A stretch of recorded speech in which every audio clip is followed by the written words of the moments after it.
तेणु हे ब्रजपुर नारी माने तुमे तुमे एमिति की तपस्या करिछ जाकि प्रभुंकर चित्त को हरि नेइछ, प्रभुंकर मन को किणी नेइछ।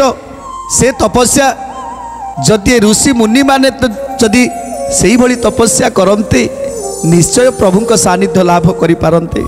तेणु केते केते जन्म तमे सेवा करिछ हे ब्रजपुरवासी, हे ब्रज नारी माने।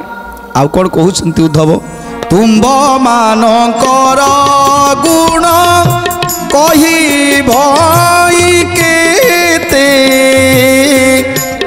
मूर्तिमंत विष्णु प्राय दिशुछन्ति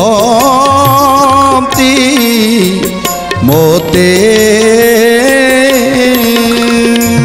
गोविंद माधव कृष्ण श्री मधुसूदन,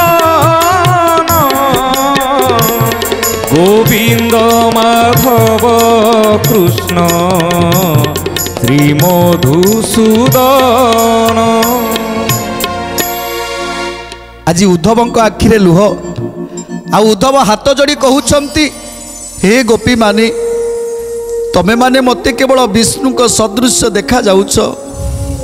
आउ मोर इच्छा कौन होउची जानिछ, मोर इच्छा होउची सारा जीवन ए शरीर रे प्राण थिबा जाए मु तुम मानकर सेवा करूथांती कि मु तुम मानकर सेवा करूथिबी। ए मथुरापुर को काहे कि जीवी, मथुरापुर को जीविनी, एइठी तुम मानक पाखरे रही तुम मानकर सेवा करी ए जमुना जल रे स्नान करूथिबी। आउ तुम मानक सहित सदा सर्वदा कृष्णकर नाम कीर्तन श्रवण करूथिबी। आउ जन्म जन्मर पातक को मुख्य करूथिबी। आज हाथ जोड़ी देइछंती उद्धव गोपी मानकु।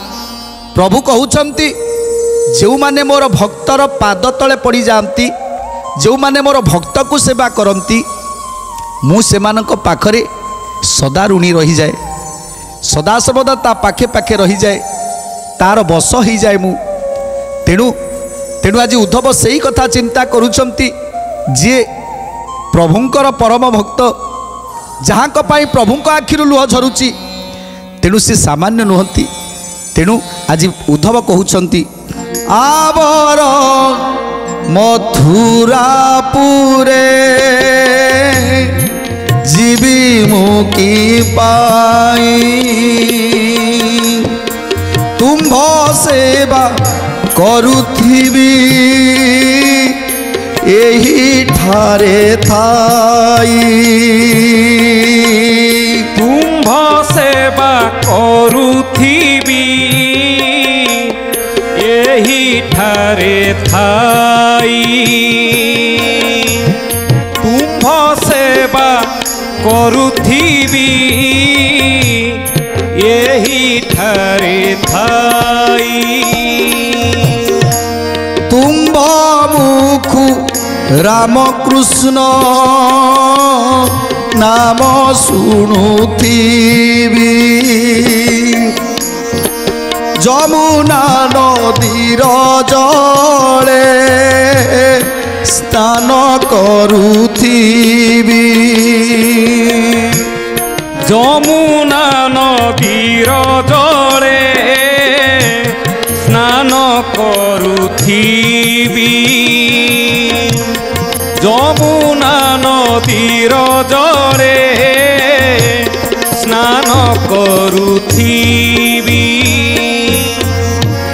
तुम्भ संगे संगी होई आनंद मनरे, चिंता छाड़ी बुलुथिबी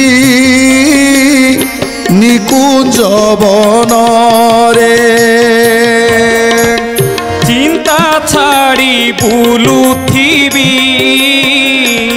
निकुंज बनरे,